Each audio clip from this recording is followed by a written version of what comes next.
మంగళగిరి దేవాదాయ శాఖ మంత్రి ఆనం రామనారాయణ రెడ్డి గారి స్క్రోలింగ్ పాయింట్స్. రాష్ట్రంలో హిందూ ధర్మం ఆచారాలను రాజకీయ ఉచ్చులోకి లాగే వైసీపీ ధోరణి బాధాకరం. ప్రతిపక్ష హోదా లేని వైసీపీ హిందువుల మనోభావాల్ని గాయపరుస్తూ ఆలయాలపై విష ప్రచారం చేస్తుంది. కూటమి ప్రభుత్వం తొలి ఏడాదిలోనే దేవాలయాల ప్రక్షాళనకు అనేక కార్యక్రమాలు చేపట్టింది. గత ప్రభుత్వంలో ఎన్నడూ లేని విధంగా దేవాలయాల అభివృద్ధి జరుగుతుంది. ఈ రాష్ట్రంలో అనుకోని విధంగా భగవంతుణ్ణి, అలాగే హిందూ ధర్మాన్ని, ఆచారాలను రాజకీయ వైకుంఠపాళిలోకి లాగేటువంటి ప్రతిపక్షం ఈ రాష్ట్రంలో ఉండడం బాధాకరం.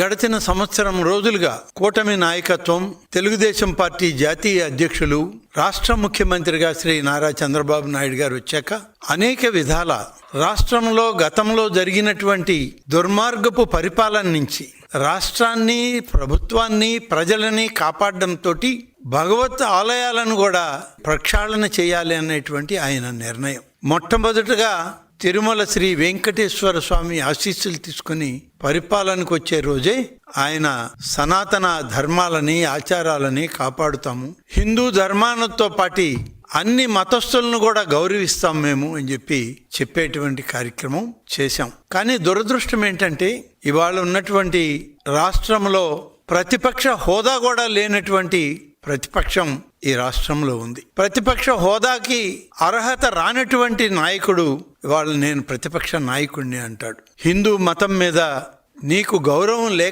లేకపోవచ్చు కానీ హిందువులను అందరినీ అవమానపరిచే విధంగా, హిందువులు నిరంతరం ఆరాధించేటువంటి ఆలయాల మీద నీ రాజకీయ క్రీడని నడపాలని చూసేటువంటి నీ విధానం ఇవాళ బాధాకరంగా ఉంది. ఒక విషయం మాత్రం ఇక్కడ చెప్పాలి. ఇప్పటికి అనేక దఫాలుగా మీరు చేసినటువంటి నింద ఆరోపణల్లో కేవలం దేవాలయాల మీద, దేవాదాయ శాఖ పైన, దేవాలయ పాలక మండళ్ల మీద నిరంతరం మీరు విమర్శలు కొనసాగిస్తూనే ఉన్నారు. మరొక ఆలోచన చేయడం లేదు. ఎందుకంటే ఈ రాష్ట్రంలో అన్ని విధాల ఆధ్యాత్మికమైనటువంటి ఈ ఆలయాల పట్ల, ముఖ్యంగా హిందువులు నిరంతరం కొలిచేటువంటి దేవుళ్ల పట్ల, దేవాలయాల పట్ల, ఆ యొక్క ఆగమ శాస్త్రాల పట్ల ఇవాళ ఈ ప్రభుత్వం ప్రత్యేక దృష్టి సారించింది. ఇది ప్రతి ఒక్కరూ గమనించారు. రాష్ట్ర ప్రజలందరూ చాలా గొప్పగా తీస్తే మద్యం కుంభకోణం, భూదోపిడి, రాష్ట్రం నుంచి ప్రజలు నిన్ను ఇంటికి పంపించారు. నీ ముఖార విందాన్ని శాసనసభలో చూడలేమని చెప్పి పక్కకు పంపించారు. రాష్ట్ర ప్రజలే పంపించారంటే నీ సొంత నియోజకవర్గం పులివెందుల్లో కూడా నీకు స్థానం లేదని చెప్పకనే చెప్పారు. పులివెందుల ప్రజలు తప్పు చేశారంటావే కానీ నేను ఏదో పొరపాటు చేస్తే నన్ను ప్రజాస్వామ్యంలో పక్కన పెట్టారు నా ప్రజలని నువ్వు ఒప్పుకోవటం లే. ఈ రోజుకి నువ్వు ఒప్పుకోవట్లే. ప్రజలు తప్పు చేశారు, వ్యవస్థలు తప్పు చేశాయని అంటున్నావు. ఇది ఎక్కడి విధానం అని అడుగుతున్నావు. ఎక్కడ చూసినా అరాచకాలు, దోపిడీ, అవినీతి, ఇవన్నిటినీ ప్రజల మనసుల్లో నుంచి తుడిచివేయడానికి కొత్తగా ఒక డైవర్షన్ పాలిటిక్స్ మొదలుపెట్టావు. నీది ఇప్పుడే కాదు, ఎప్పుడూ డైవర్షన్ పాలిటిక్స్ అనేది. నీ మీదకి నేరుగా ఏదైనా ఒక ఆరోపణ వచ్చినా ఎదుర్కొనేటువంటి ఆత్మస్థైర్యం నీకు లేదు. డైవర్షన్ పాలిటిక్స్తో ఇవాళ అందరి మనసుల్లోంచి ఒక్కసారిగా నిన్ను మర్చిపోవాలంటే ఏం చేయాలి అంటే దైవాన్ని దూషిస్తే, దైవ కార్యక్రమాల, వైఎస్ఆర్ కాంగ్రెస్ పార్టీ నాయకుడైనటువంటి జగన్మోహన్ రెడ్డిని, ఆయన అనుచర గణాన్ని దేవుడు క్షమించడు. కలియుగ దైవమైనటువంటి శ్రీ వెంకటేశ్వర స్వామి సన్నిధిలో నువ్వు వైకుంఠం పైనే విషం జిమ్మేటువంటి పరిస్థితులు జరగనివి జరిగినట్లుగా నీ మీడియాలో, నీ బులుగు మీడియాలో వివిధ రకాలుగా ప్రచారం చేస్తే ప్రజలు నమ్ముతారనేటువంటి ఒక తప్పుడు ఆలోచనని, మార్గాన్ని ఎంచుకున్నారు మీరు. ఇది కొనసాగదు అని చెప్పాల్సినటువంటి అవసరం ఉంది.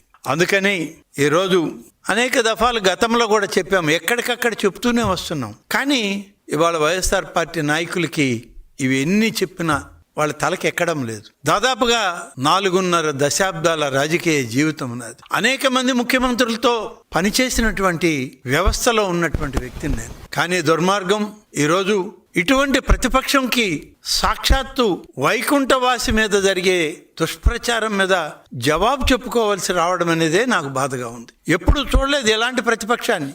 మేము అధికార పక్షంలో ఉన్నాం. ప్రతిపక్షాల ఆలయాల్లో పాలక వర్గాలను వేసేటప్పుడు అనేక రకాల ప్రజాస్వామ్య విధానంలో, రాజ్యాంగ విధానంలో రిజర్వేషన్లు పాటించాల్సిన అవసరం ఉంది. ఈ రిజర్వేషన్ల ప్రక్రియలోకి అతి తక్కువ మంది ఉన్నటువంటి బ్రాహ్మణులు కానీ నాయీ బ్రాహ్మణులు కానీ ఆయా గ్రామాల్లో తక్కువ కుటుంబాలు ఉంటాయి కాబట్టి వాళ్ళని పాలక వర్గాల్లోకి తీసుకోవడం అవకాశం తక్కువగా ఉందని గుర్తించినటువంటి కూటమి నాయకత్వం ఎన్నికల మేనిఫెస్టోలోనే పెట్టాం. కూటమి నాయకత్వం అధికారంలోకి వచ్చిన వెంటనే నాయీ బ్రాహ్మణులను ఇద్దరికి ప్రతి పాలక వర్గంలో కూడా మేము సభ్యులుగా ఉండే విధంగా మేము ఏర్పాటు చేస్తామన్నాం. జీవో విడుదల చేశాం. గతంలో 7 మంది ఉంటే దాన్ని 9 చేశాం. 9 ఉన్నటువంటి ఆలయాలను 11 చేశాం. 11 ఉన్న ఆలయాలని 13 చేశాం. 13 ఉన్న ఆలయాలని 15 చేశాం. ఈ విధంగా ఇద్దరిని వాళ్ళకి కలుపుతూ మిగిలిన వాళ్ళతో పాటు ఈ ఇద్దరిని తప్పనిసరిగా వాళ్ళని ఎంపిక చేసుకోవాలి ప్రతి పాలక వర్గంలో అని జీవో ఇచ్చి చట్టాన్నే సవరించాం. వట్టి జీవో ఇవ్వడం కాదు, ఒక మెమో ఇచ్చి సరిపెట్టడం కాదు. శాసనసభలో శాసన మండలిలో దేవాదాయ శాఖ ప్రక్షాళనలో భాగంగా చట్టాన్ని మార్పు చేసి చట్టంలోనే దీన్ని రూపాంతరం చేసి మేము ఆదేశాలు ఇచ్చి ఆ చట్టాన్ని ఇవాళ అమలు చేస్తూ ఉన్నాం.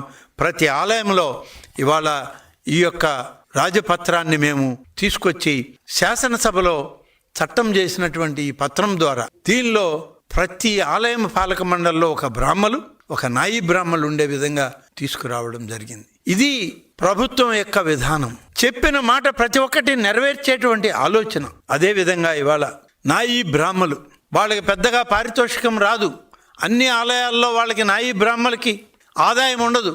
కొన్ని మధ్య తరహా పెద్ద ఆలయాల్లో మాత్రం వాళ్ళు తలనీలాలు ఇచ్చేవాళ్ళు, మొక్కుబడులకు వచ్చేటువంటి వాళ్ళు కట్టేటువంటి టికెట్ వాళ్ళకే ఇచ్చిన కొంతమందికి 20,000 రూపాయలు కూడా రావడం లేదు ఆదాయం. మరి అటువంటి వాళ్ళని కూడా గుర్తు చేసుకుని చంద్రబాబు నాయుడు గారు ఆలోచన మేరకు తక్కువ వచ్చినా సరే ప్రతి నాయీ బ్రాహ్మణులు ఆలయాల్లో తలనీలాలు ఇచ్చేటువంటి క్షౌర వృత్తి చేసేటువంటి వాళ్ళకి 25,000 రూపాయలు కనీస పారితోషికం ఉండాలని చెప్పి ఆ యొక్క ఆదేశం ఇచ్చాం. దీనికి నిధులు సమకూరుస్తున్నాం.